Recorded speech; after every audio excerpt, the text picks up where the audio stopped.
Good morning or good afternoon, depending on where you are in the world. We're just starting our webinar here on June 27th. I look forward to this. We've got quite a few people coming in already, so we'll give it just a minute or two. Great. My name is Ted Ritter. I am the co-chair of the IT community of IFMA. I've been part of IFMA for over 2 decades, and I'm really looking forward to this session this morning. I'm going to do a quick share and by way of introduction and talk a little bit about what is going on with the IT community, and then I'll hand it off to my colleague, Eric Teicholz, and talk about what's going on with the sustainability community. So the IT community, along with data, is committed to providing appropriate and relevant content really to a global audience. From the IT community perspective, we've been answering the same question for over a quarter of a century, which was, how does technology support corporate real estate in FM? We are very big on collaboration and always want to share best practices, collaborate with other components, communities, associations, and are really happy to have both representatives of Schneider Electric and ROI Consulting Group on our session today. I always think about members first. We would be, really nowhere. The IT community is one of the most globalized components of IFMA. We had some modest growth during the pandemic. And I think really what happened during those years helped focus how important technology is from multiple aspects on how we operate our buildings. We're pretty active as a community. As I said when I began, we do collaborate effectively, I think, with multiple components and associations. We author books and articles, host webinars, and participate with quite a few events around the world every year. I think we're setting a record this calendar year where we have IT community members participating in over 17 live events and 12 virtual events. Really happy that you're all here, and I'd like to turn it over to my friend, Eric Teicholz, with the sustainability community. Thank you, Ted. My job is I represent the ISC this morning, or at least this morning in Washington. I'd like to take my time just to take a minute to ground you in the sustainability community and what we're currently doing. And secondly, to talk about a scholarship that we have, a credential in sustainability that we're offering. Like the IT community, our job is to translate what IFMA strategic directions are into sustainability types of initiatives. You'll find a lot on our website that relates to supply chains and circular economies, various types of standards like ESG and SDG and things like that. We have members, about 400 members. We have sponsors and partners like the DOE and EPA, and we try to support each other. Like the IT community, we also have conferences and what have you. The two things that I wanted to bring your attention to on this slide right now is a current white paper that we're working on, and that is that IFMA is totally committed to sustainability at this point. It exists at a variety of different levels. So we're currently in the process of trying to document what is where, and to be able to have the ISC point people to particular sources of data that they're interested in. In terms of webinars, I wanted to mention one that we just had about a week ago on resilience. That was really an excellent one. The recording is available, and we hope you take a look at that. We're co-sponsoring the AI one now with IT, obviously. The two more that we're looking at right now is focusing on carbonization. That will be on July 10th. And secondly, we're looking at a joint webinar with the EPA and the DOE on looking at some of the resources that are currently available. Next slide, please. The other thing I wanted to bring your attention to is the Sustainable Facility Professional certification that IFMA offers. It's being administered by the IFMA Foundation. You'll find a lot of information about it on both our websites. This particular certification scholarship is being offered primarily to young professionals and to students. We have a number of different sponsors. I think there are 11 sponsors for the scholarships this year. We're focusing on diversity, on young professionals, and the impact that the scholarship might have on the profession of the individual that is an awardee. We have also a bunch of information on case studies of some of the awardees in the past that have already achieved the SFP and how they're using it in various parts of the world for solving various types of problems. So again, I want to emphasize the global focus and also the fact that we're more or less doubling the number of scholarships each year. And I invite everybody that's listening today to please submit an application. We have quite a few scholarships to give out this year. Learn more about the scholarship, and I hope to start reviewing it with my evaluation board in the near future. The check mark on the bottom indicates that indeed the scholarship is due in just about a week or so. So it's important that you download it, take a look at it, and hopefully fill it out. Thank you. Ted, back to you. Thanks, Eric. Appreciate that. Always appreciate collaborating with you. And I think this may be the 6th or 7th webinar and or position paper we've supported with a sustainability community. Hoping to see some of our co-presenters back shortly. Eric has signed off. Mike, I see you coming back on. Hey, Peter, there you are. It's a great pleasure to introduce Peter Casando and Mike with Schneider Electric. I'm looking forward to this session. I'm looking forward to learning more. I got a quick preview. You're in for a treat. Great, thanks, Ted, and happy to be with all of you today. I think this is a great opportunity to talk a little bit more about not only the impacts of AI on sustainability and decarbonization, but also the technologies that are become the foundation to all of that and getting ready. So just a quick introduction to myself and what we do at Schneider. About a year ago, we started an organization that focuses specifically on looking at decarbonization of the built environment. And what that really means is the group is focused on looking at specifically the research that's needed to understand the impacts of digital technologies within the full life cycle emissions of the building, to set the strategy, new and innovative technologies to help us accelerate on decarbonization.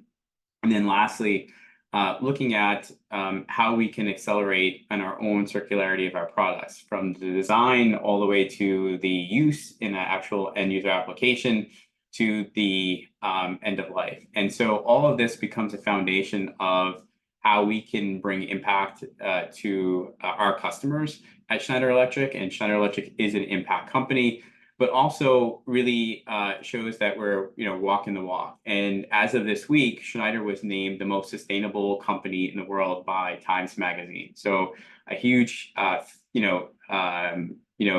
I would say feat in the fact that we've taken a lot of measures, not only to do this within our own practice, but also to help and support our customers to reduce their emissions and decarbonize as well. So we're really proud of that.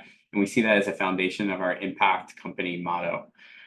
If you want to move to the next slide, I'm going to talk a little bit today about AI, but we need to really start with defining what AI is.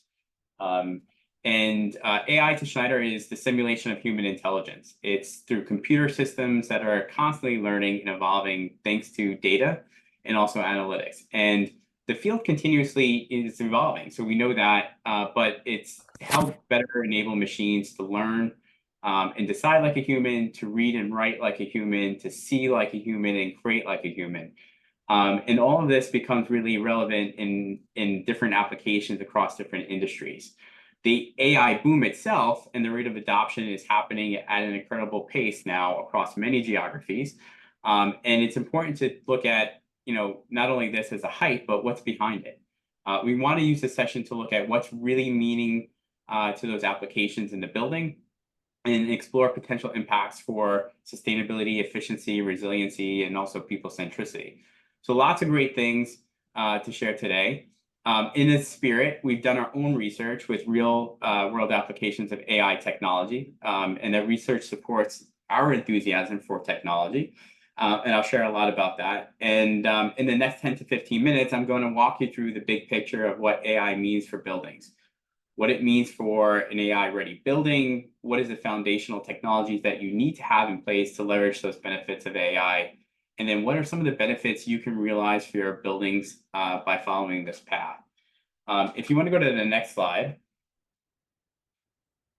the origin of the AI really can be traced back to the 40s and 50s, believe it or not. So it's not something that's a new concept.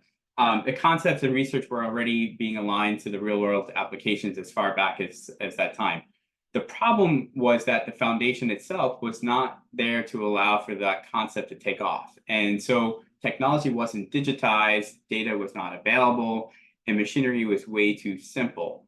And what has changed in the last few decades is the world has become AI ready. And that's where data has become essential to the business performance.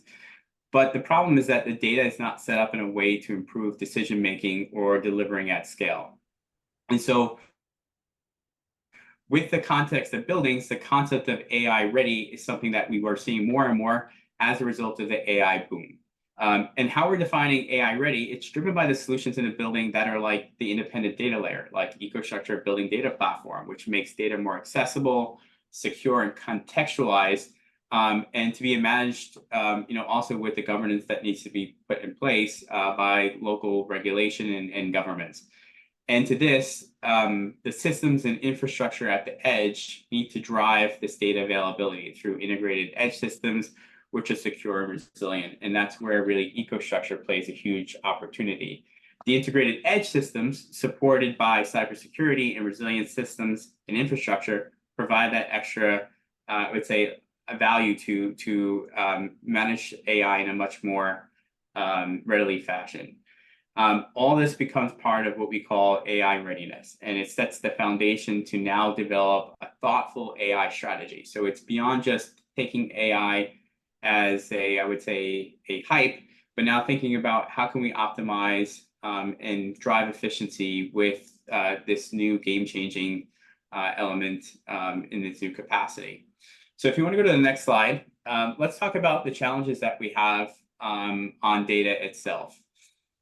There's still a lot to ensure that data is ready to enable better AI. Data becomes the biggest opportunity, but also the biggest enabler to build a solid AI strategy. It really starts with having good data governance, and robust and cohesive data governance frameworks are really required to enhance the ever-increasing volume that organizations and governments require around how the data needs to be set up, compliance around what data can be shared, but more so it's allowing for the framework that's needed to make sure that you can use that data. The other problem is the data accessibility, and it still remains very disjointed and siloed, and many new data streams will increase this challenge. IoT is going to continue to grow, probably at the rate of 6 times between the next 10 years. And so we need to be ready for that because more and more data is going to be accessible. The other piece is data quality. And I think we all have issues with data quality. It's inconsistent data quality with limited oversight. We don't have the right management of the data quality. We don't have the right people in place looking at data quality. And so we suffer from productivity loss to about 39% based on the preparation and cleansing of data for analysis and using in these real-time applications. And then there's a lot of new skills that are coming into play when you look at AI. So you need data science field, which is robust. You need these people to be available and part of your organization. And there's not a lot of those people available in the market today. And so we expect a growth in data-specific roles to grow in the next 10 years as well, probably around the likes of 36%. And this is all driven by new technologies, new use cases, new applications in the real world. And we'll talk about what that really means within the building itself. Want to go to the next slide? And I'm wondering if we take a break here. We had a technical difficulty earlier, so I believe Ted this might be a good time for question one. Yeah, I think Christie, you're talking about the initial poll. I think Christie's running polls and whatnot. Is she available or is she assisting our technical? Oh, there we go. Oh, a journey. So, where are you guys on your journey for decarbonization and sustainability? Haven't you started? Are you researching? Are you implementing? Or are you kind of active within your movement there?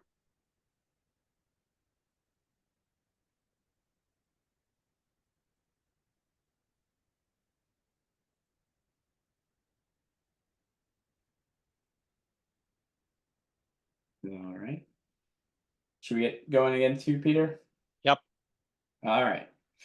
So, when looking at AI and what I just shared is there's technology that becomes a foundation of really using the full power of that. And so let's go a little bit more deeper into that vision and where we see that opportunity today at Schneider Electric, and what are those outcomes that we see from bringing AI into sustainability, but the opportunity around sustainability just generally today.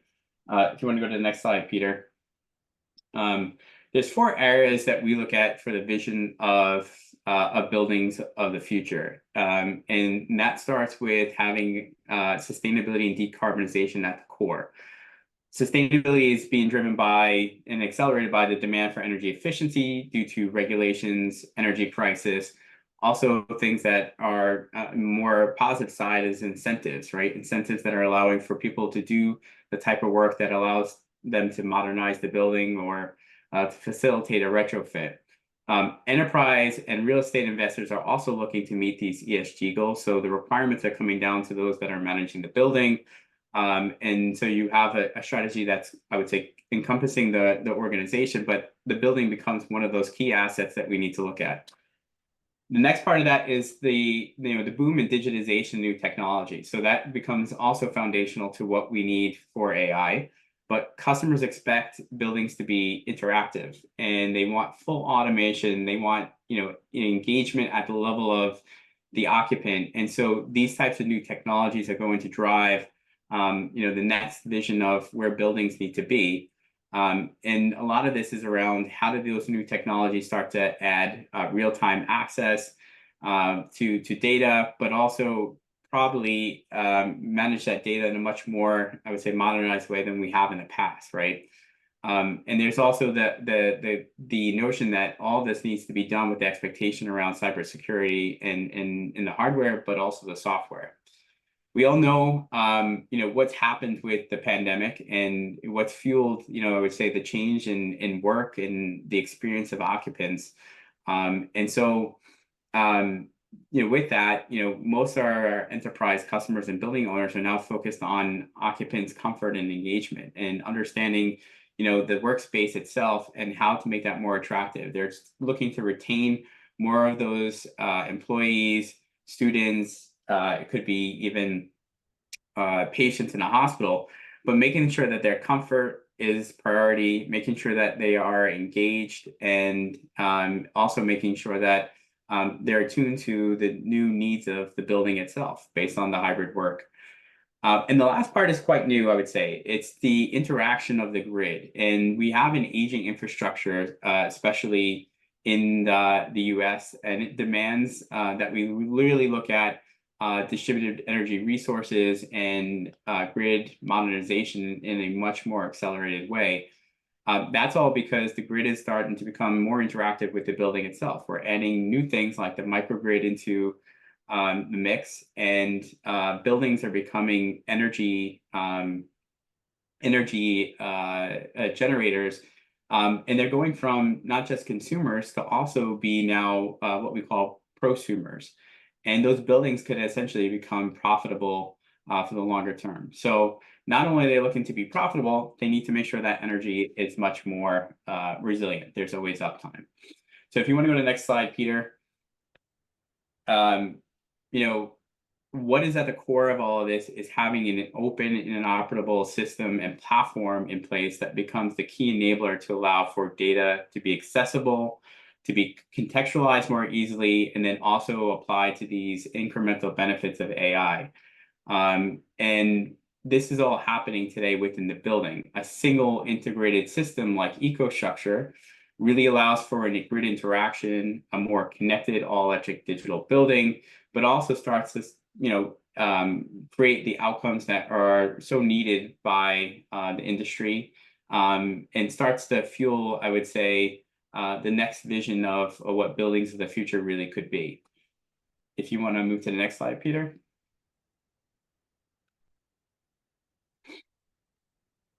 And this one is, I think, you may need to click a few times to get to the build. Sorry about that. The data and AI application is only as good as the outcomes that they drive. And so when we look at AI, we look at really real world use cases for the building and how do we optimize on the current technology by providing a level of optimization, levels of transparency, especially with energy and resources that are being used. And this becomes a fundamental of how this data starts to bring value to customers. And EcoStruxure sets the foundation for helping customers decarbonize, because you have this data, you have this automation, you have this visibility and transparency across their power management, building automation, and grid applications. EcoStruxure software and digital applications allow for management of real estate, sustainability, energy management, workplace, and operational asset management across not just one building, but also the portfolio buildings. And this access of the data that becomes kind of the foundation of this, as you can see in the bottom part of the screen, is the foundation of these outcomes. And it's the additional elements of AI that bring the next layer of, I would say, the building's smartness and ability to drive more efficiency and optimization across the operations. So if you want to go into the next slide, Peter. Sustainability is at the core of what we do at Schneider Electric. So there's no doubt on that. And so one of the things that I would say is that sustainability needs to be the core of a building of the future, but also it's helping to drive some of the co-benefits of resiliency. So if you think about what a microgrid could do to a building, it provides 100% uptime and also renewable energies. Hyper efficiency, looking at how all of this can come together as a single pane of glass, and leveraging again AI in that capacity to optimize further. And like I mentioned before, people centricity is going to be key, because we need people back into buildings, and that's still a struggle, especially when you look at the workplace as one of those applications. If you want to go to the next slide here. So let's talk about why this is important and the impacts to sustainability a bit. And what's really interesting fact is that 50% of the buildings that exist today will exist in 2050. And 2050 is the target date for most organizations to hit their net zero objectives. So we really have a point of inflection here, because we can take action on those buildings today. As you can see in the build of the slide itself, an existing building requires 2 million tons of CO2 per square meter, where a retrofit building is 1/6 of those emissions. Building new, even with new smart technologies, represents a larger carbon emissions for that footprint, because we're introducing new embodied carbon to that into the environment. So the best way for us to take action right now is to look at retrofitting our existing building stock and doing that at an accelerated pace to what we're doing today to reach our ambitions by 2050. So we need the industry to take action today. And I'm going to talk a little bit about how that technology really adds into that. If you want to go to the next slide, Peter. So we have done an extensive amount of work with different groups. So one of them being WSP and Brookfield, to look at different scenarios for retrofitting that would provide the best return on investment, and what are the levels that would be least disruptive to a building's operations, but give you the best impact as far as carbon reduction, but also on the return of your capital. And what we found is there's really three elements to this, starting off with light interventions, which are focused on things that are needed for compliance and efficiency. Technology is at the core of this. So if you're looking at technology, it's something where you get a quick return on investment. You don't have to displace the occupants during any type of intervention or changes. And it produces up to 45% reduction in energy and operational reduction of carbon.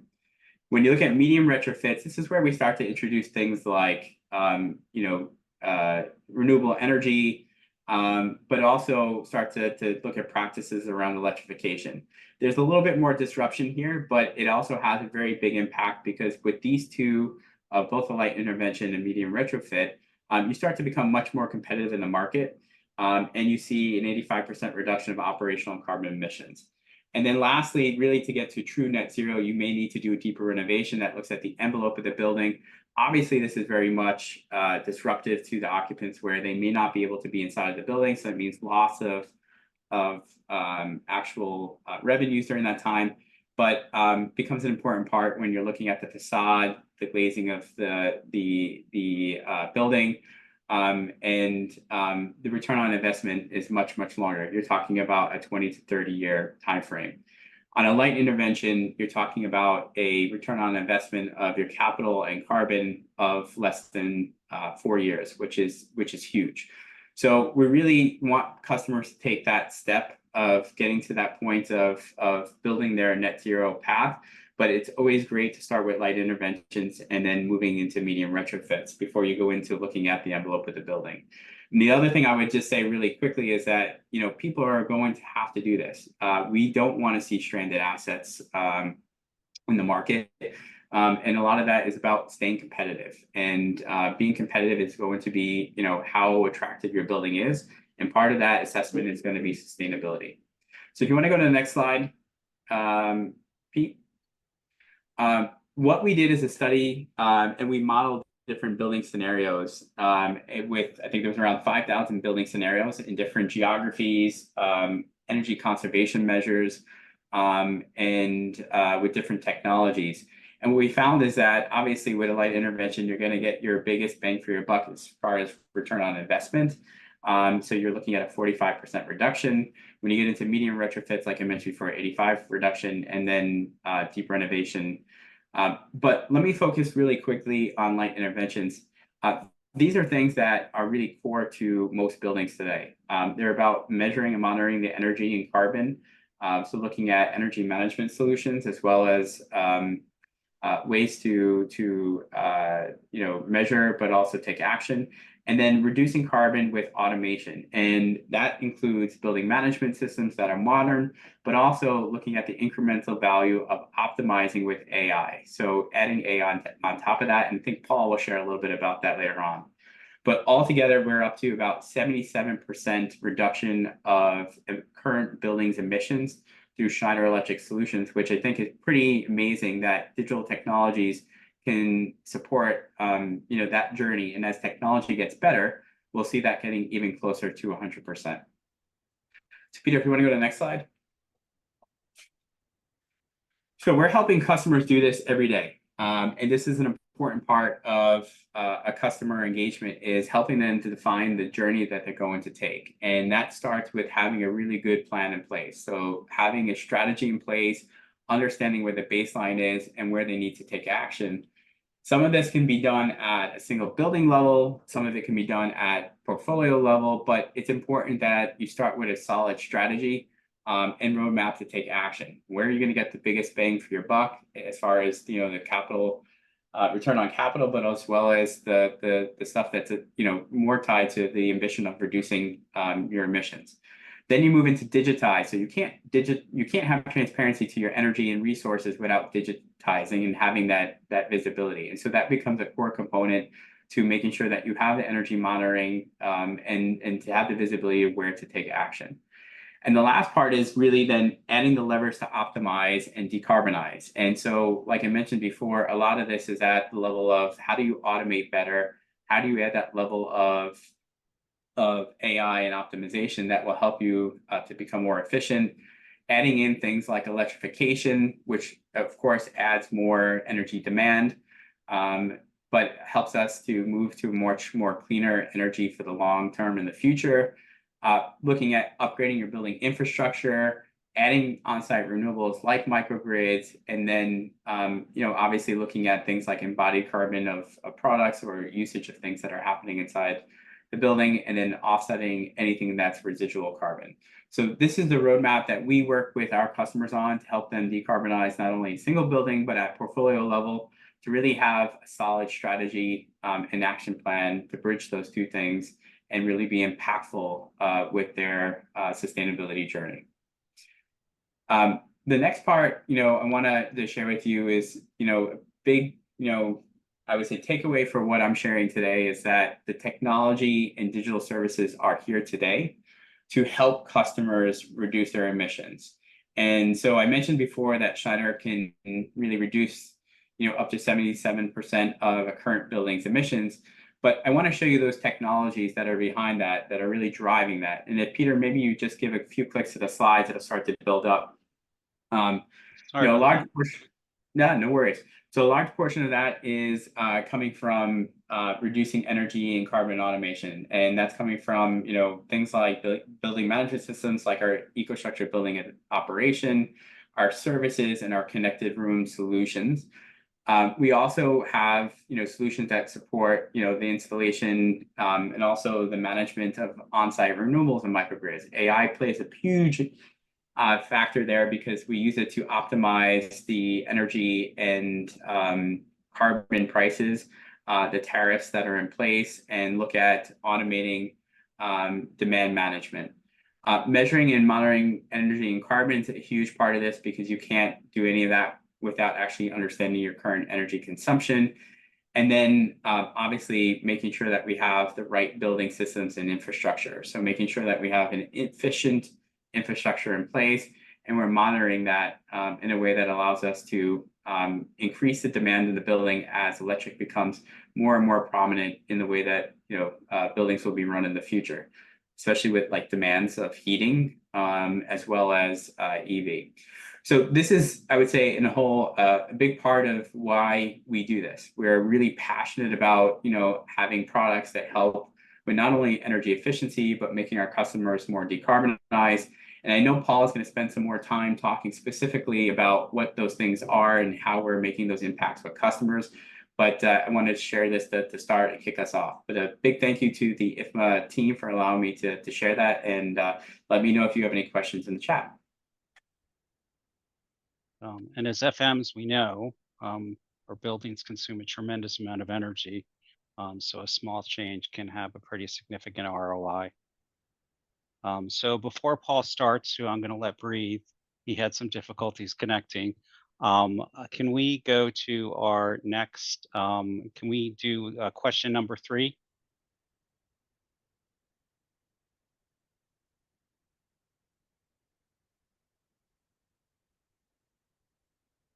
So it'll pop up on your screen, but what smart building technologies has your organization adopted?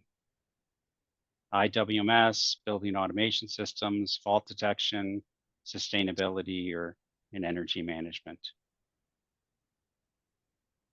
We'll just give that a minute or two for that vote to come through.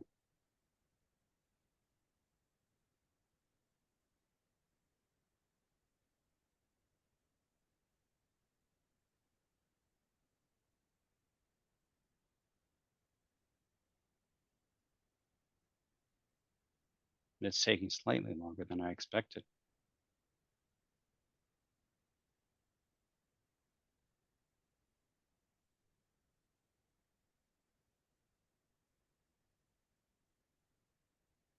So kind of as we can see here, about 25% IWMS, about 32 BAS, about 8% fault detection, about 7% sustainability, and about 28%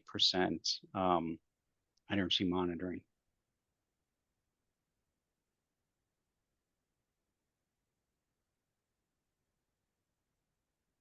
I think we have a slight technical issue. Oh, Paul, there you are. Hi, Peter. Can you hear me? Yes, sir. Perfect. Just let me know when we're ready to go. The floor is yours, sir.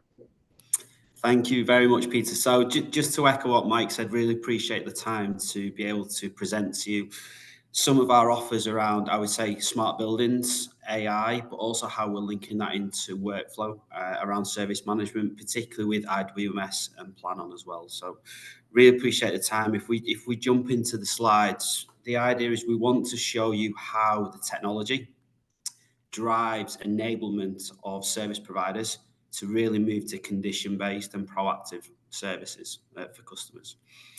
So if you look at the automation and AI, a lot to what Mike just spoke about, essentially it's a huge disruptive in terms of speed and skills at scale. And this is a huge opportunity in the market to empower technicians, to enhance the speed and skills, and to really look at tasks that are carried out today, but also how we move forward with condition-based maintenance. So from our experience looking at our install base using AI technology and integration to IWMS platforms, we really see a huge opportunity where we can automate some of those tasks such as install waste tracking and equipment, but also some of the preventative or planned maintenance checks that are carried out, not only in the software, but also in the hardware in the field and the plant room as well. But one of the key elements we want to highlight within this webinar really is around how we improve responsiveness and quality of service to customers through service providers, and particularly how we embed this technology within workflow processes. Because from our experience, this is really the key trigger about how a customer actually receives the value. Because the technology can highlight the issues, the opportunities, how they can make improvements, but the value is only recognized when those improvements take place. So being part of the workflow process is how people are deployed to site, how they update tickets, how they record activity, is really then how we adopt that technology to drive the improvements that you see across the bottom of the slide. So it's really around looking at operational efficiency, trying to improve collaboration, not only with your internal staff, but also customers and how customers can use that data.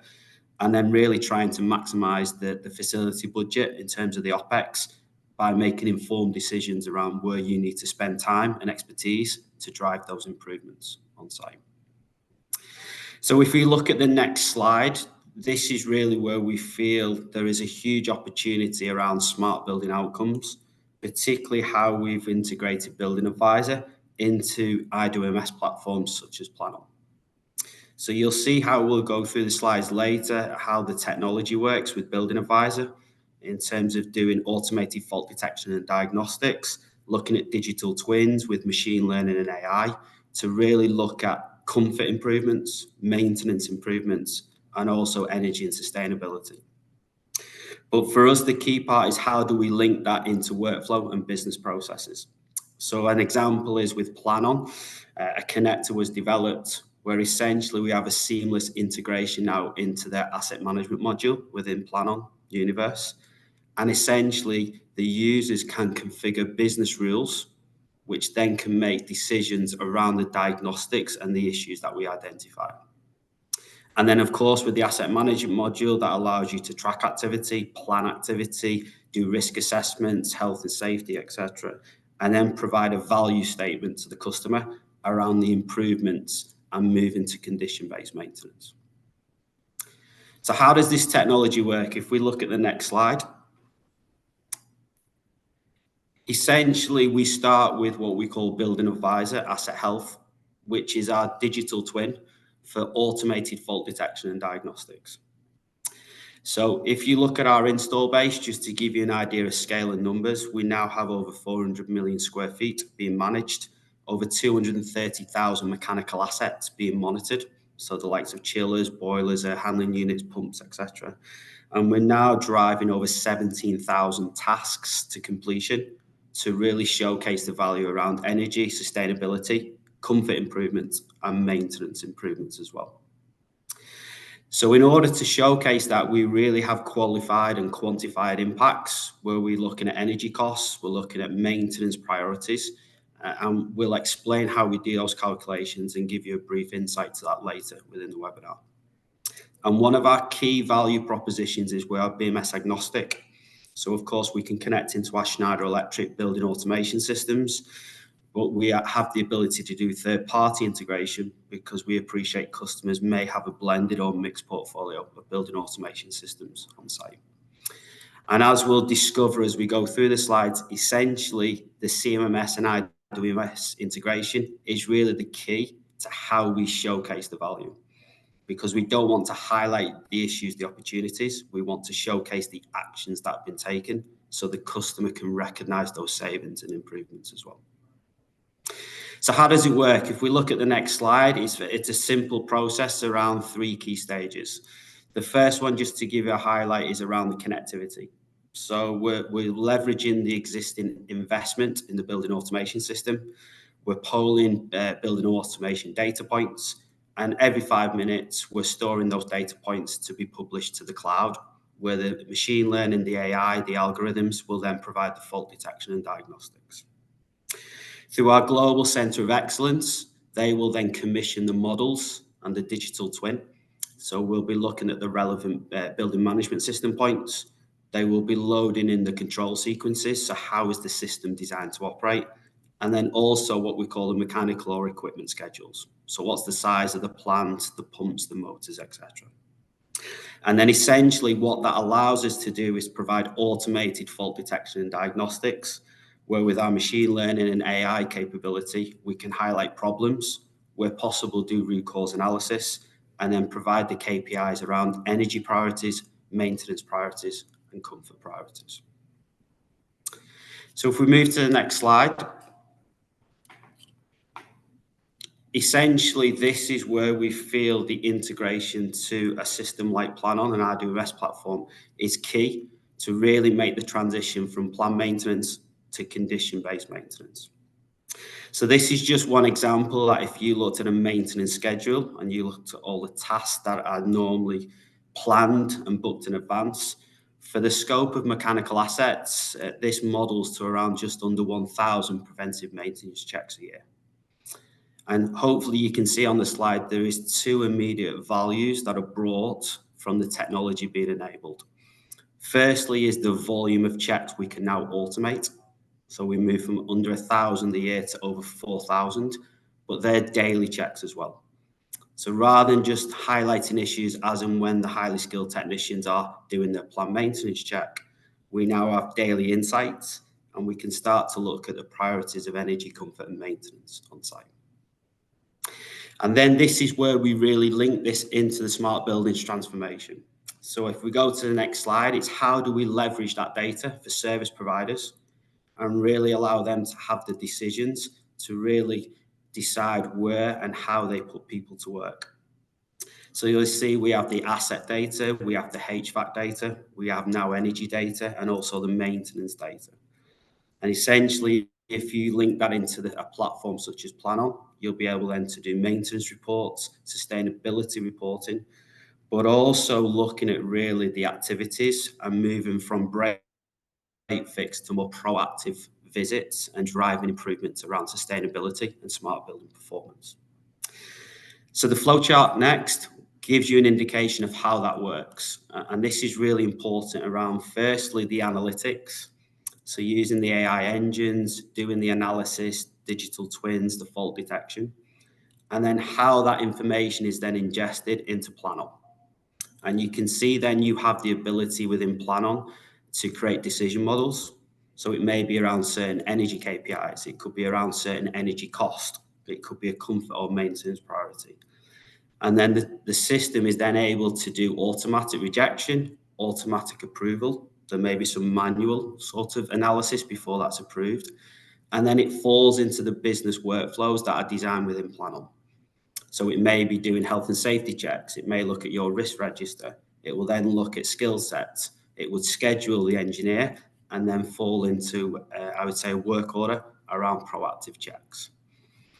And then the key part here is we also feed that information back into our system so we can understand what activity is being carried out. So if the customer looks in Building Advisor, they will see the task and the activity carried out, or if they look into the decision model as well.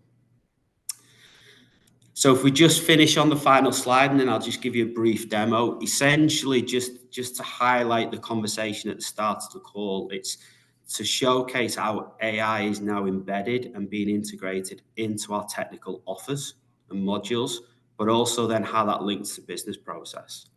So you can see today within Schneider Electric, we refer to what we have as expert systems, where we can generate high level accuracy of fault detection and diagnostics, but also moving into the space of optimization AI, where we have right back into the building automation system, and we can then look at set point adjustments, scheduling adjustments in an automated way by looking at the building signature and how that building adapts to parameters such as weather, occupancy. We also have pattern matching, so we're doing huge analysis now over alarms within the building automation system to look at alarm strategies, and then bringing automation in the way we generate reports, which are multilingual, but also then driving value into our customers' sites as well. And then, of course, we're exploring more of the composite and conversational AI, and you can see the sorts of impacts today we have around the cumulative data of tasks, avoidable costs, carbon savings, and then electrical cooling and heating savings as well. So at this point, Peter, is it okay if I just take control of the screen and maybe just share a demonstration, just so the Yes, audience sir. can see how that works? Okay.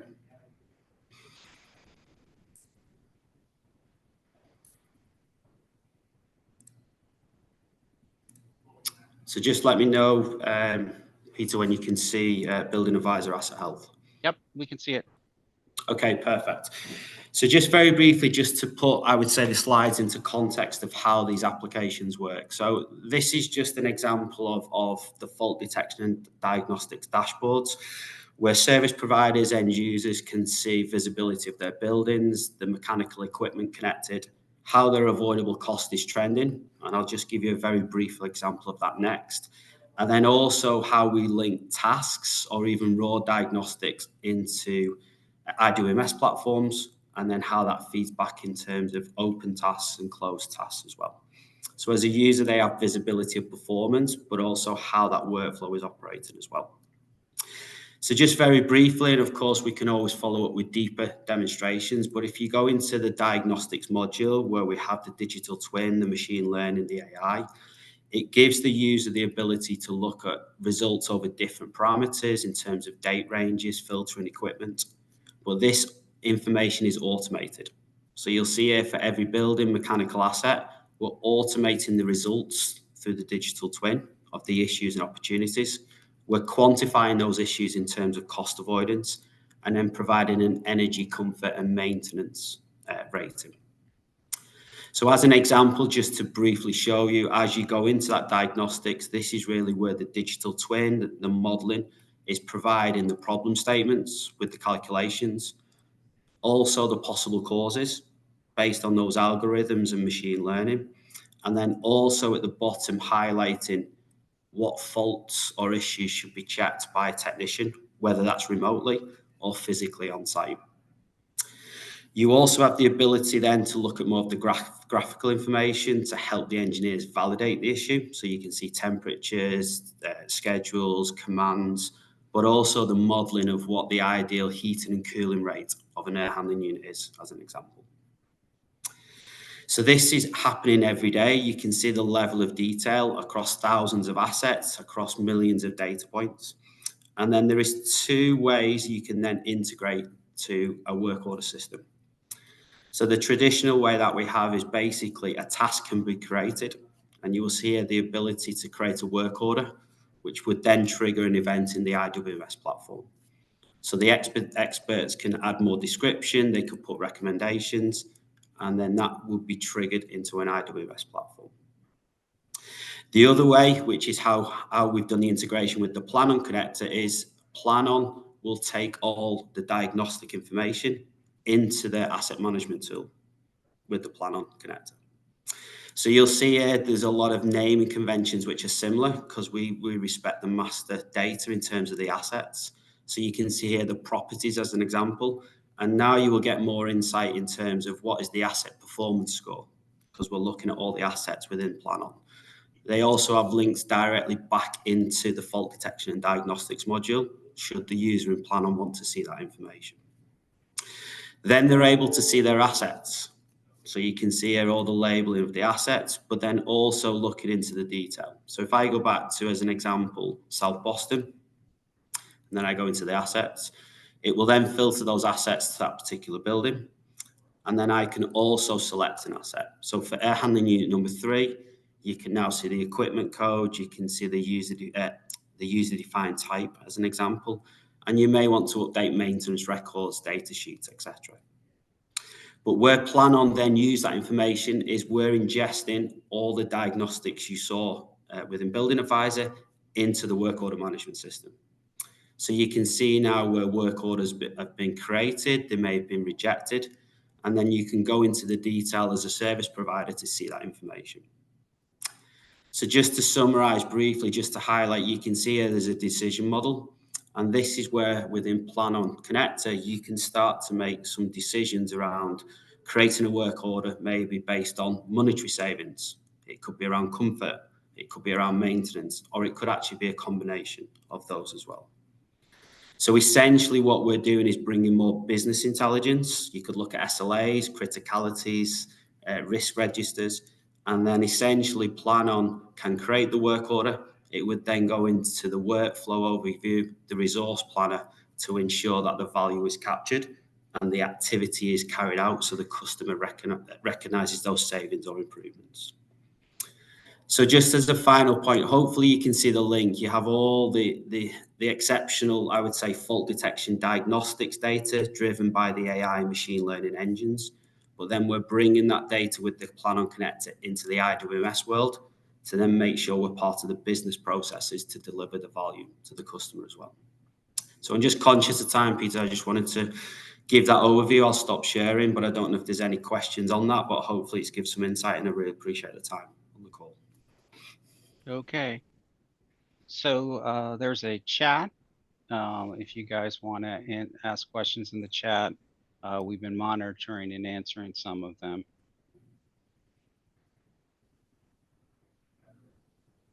But before that, we've got a poll.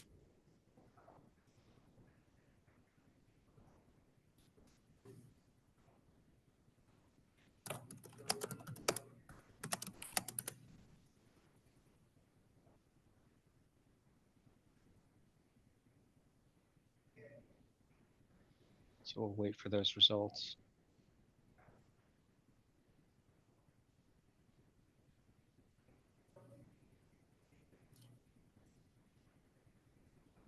And Ted, I'm not familiar with how long it takes on this platform. It's usually a few seconds, but we can continue. We've only got about 5 minutes left. There's some really good questions. I know some have been answered in the chat, but I think there's a couple worth pointing out. Shannon asks, is there any tool suggested for better data collection as data is more challenging these days? Mike had a good answer in chat, but no one else could really see it, which is it comes down to independent data layer.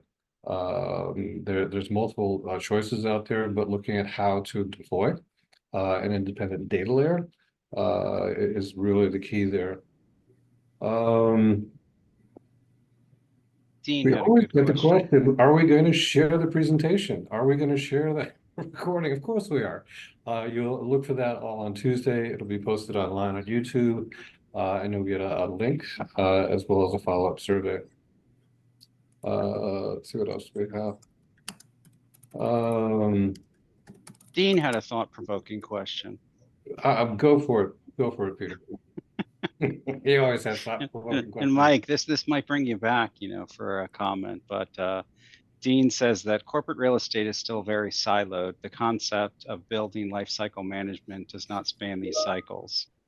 This impairs the bidirectional flow of data between architectural, engineering, construction, and operations.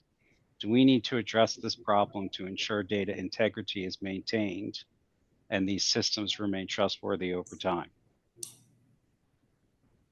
That's a mouthful. You want to take that? Yeah, sure. Can you guys hear and see me again? Yes, it's sir. actually an interesting topic because I just actually discussed this with the the AEC sector. I think one of the problems, besides just the data, is basically that when you look at a project, there's so many hands in that project. And when you look at sustainability, that sometimes is a objective that needs to be managed at each of those decision makers. And those decisions are probably made for different reasons, right? Cost, time, efficiency, but sustainability often is not one of the things that people think about across that. And what we discovered is that, from the early design all the way to the contractor to, the owner operator of the building, all those initial objectives get kind of cut and lost. And the biggest thing that allows for the transparency from the early design phase all the way to the operation of the building, it's the data. And so today, data becomes the core of how we can get the visibility to the carbon footprint of the embodied emissions on the construction phase, the materials to the operation phase. And what we need to do is have these groups working much better and closer together, right? And aligned on the objectives of the project and making sure that somebody's not making a decision because, their bottom line is managing the bottom line, right? And so what we've seen is that the industry knows that there's a problem. And the opportunity that exists is to have more integrated systems, right? And that's exactly what Schneider is trying to do, is look at everything from the construction process and building out a 3D or a digital twin version of the building through BIM application, all the way to taking that into real-time application where we can look at the electrical networks and start to make modification as a digital twin in the process, to what Paul just mentioned on Building Advisor that allows for the same capabilities.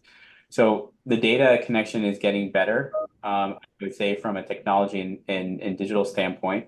But one of the biggest barriers that still remains is the siloed conversations and the objectives that each of those players have.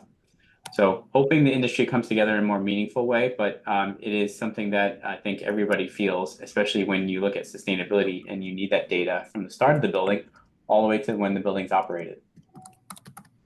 So a nice extension to that, Dustin Tinmeyer, who's a contact of mine in the AECO industry, has a question. If he's got a building configured an EcoStructure, how much configuration is needed to get operational in Building Advisor?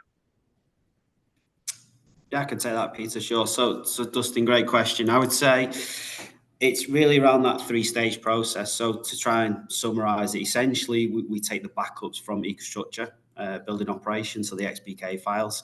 And then the Center of Excellence team would basically expose all the points, map the points, and then we would load in your sequence design as built information to then customize the algorithms, the models, to then give you the visibility that you saw in the demonstration. So it's a seamless integration to EcoStructure.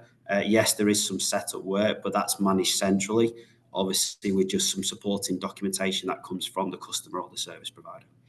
And we can always follow up with far more detail in the process. That's no problem at all. We're really at time, and I know we didn't get to all the questions. We will follow up. We will go through it, and based on some of the questions I saw, we may have a whole other webinar to kind of just get through the rest of the content. Paul, Mike, Peter, thank you so much for taking your time to put this content together and share it with the audience today. Everyone that attended, on behalf of the IT community, the sustainability community, and our sponsors, Schneider Electric and ROI, thank you for joining. Have a great rest of your day. Thank you all. Thank you, everybody.